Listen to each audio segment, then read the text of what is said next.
E kemi bisedu edhe në aspektin kontaktet e vazhdueshme që kemi Këshilli Kombëtar për Sigurinë Bashki, edhe kontaktet me policinë. Edhe policia tash i ka edhe policë lokal të lagjes, që mirë me sigurinë aty. Mirë po, akoma mundemi ne ma tepër të bëjnë lidhur me ta.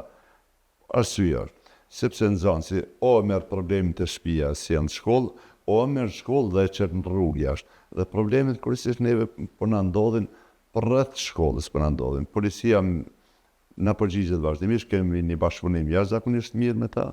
Mirë po problemi çdo herë thirrja jonë e drejtoratit është që vazhdimisht të identifikohen herët problemet dhe situatat cilat na ndodhin. Ajo çka është shqetësuese, nëse bie të përdorimi i narkotikëve të çfarë, në shkollë janë raste shumë tralla që sipas policisë, mirë po nuk janë tralla raste kur mosha atyre e përdorin, jashtë shkollës është fjala. Shqetësuese është fakti për shembull ku disa shkolla kjo është më shqetësuese sipas me, ku nxënësi klasën e 5, klasën e 6, klasën e 7 devijon me sjellje agresive dhe prindi vjen edhe çndurta shumë çka i bëj këtij flisë. E tash kjo është domethënë diçka që shqetëson më tepër sepse aty fillojnë të rriten që thotë mizjen e ty zënën fillim marru gjitha drejtimet e shtigjet e jetës dhe sigurisht nuk pret diçka të mirë më ato që.